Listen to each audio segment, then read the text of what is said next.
문민정부의 김영삼 대통령은 취임한 지 100일 만에 가진 기자회견에서 대통령이란 자리가 이처럼 어렵고 괴로운 자리인지 비로소 알았다고 실토했습니다.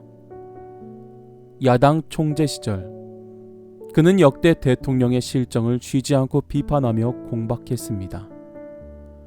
그러나 자신이 직접 대통령이 된 뒤에야 그 자리가 어떤 자리인지 공감적 이해를 할 수 있었습니다. 대통령이 돼보지 않은 사람이 어찌 대통령이 될 수 있으리요?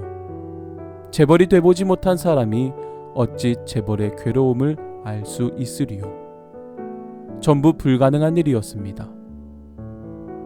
그러나 예수님은 이 세상 그 어떤 높은 사람의 속마음도 공감적으로 읽고 이해하십니다. 그 모든 고독과 아픔을 속속들이 아십니다. 그분은 이 세상에서 가장 높으신 하나님의 아들이시기 때문입니다. 그래서 예수님 주위에는 낮고 천한 사람만 있었던 것이 아닙니다. 백부장 같은 로마 장교도 있었는가 하면 니고보데모처럼 사내들인 의회 의원도 있었고 아레마대 지방의 거부 요셉도 있었습니다. 어디 그뿐입니까? 예수님의 복음을 해석하고 정리해 신약 성경을 가능케 한 사람은 엘리트 중에 엘리트인 바울이었습니다. 예수님이 하나님의 아들이셨기에 그분은 높고 부유하고 똑똑한 사람도 온전히 돕고 구원하실 수 있었습니다. 이처럼 예수님이 가장 낮고 비천한 구유에서 사람의 아들로 태어나셨을 뿐만 아니라 동시에 가장 높으신 하나님의 아들이시기에 그분은 낮고 높은 사람을 차별 없이 공감적으로 이해하시고 도우실 수 있음은 물론이요, 모든 사람을 그분 안에서 온전히 통합하실 수 있습니다. 예수 그리스도 안에서 낮은 사람과 높은 사람, 가난한 사람과 부유한 사람, 잘난 사람과 모자란 사람, 그 모두가 한 형제자매로 한데 어울릴 수 있는 이유가 여기 있습니다. 오늘 본문의 상황도 생각해 보십시오. 목자들은 그 당시에 사회적으로 멸시와 천대를 받는 신분의 사람들이었습니다.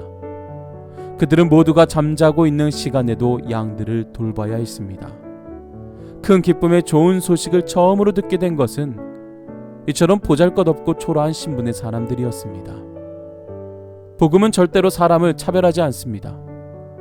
복음은 누구라도 쉽게 받아들일 수 있고 이해할 수 있는 단순한 것입니다. 그러니 그 누구도 복음을 몰랐다고 핑계할 수 없습니다.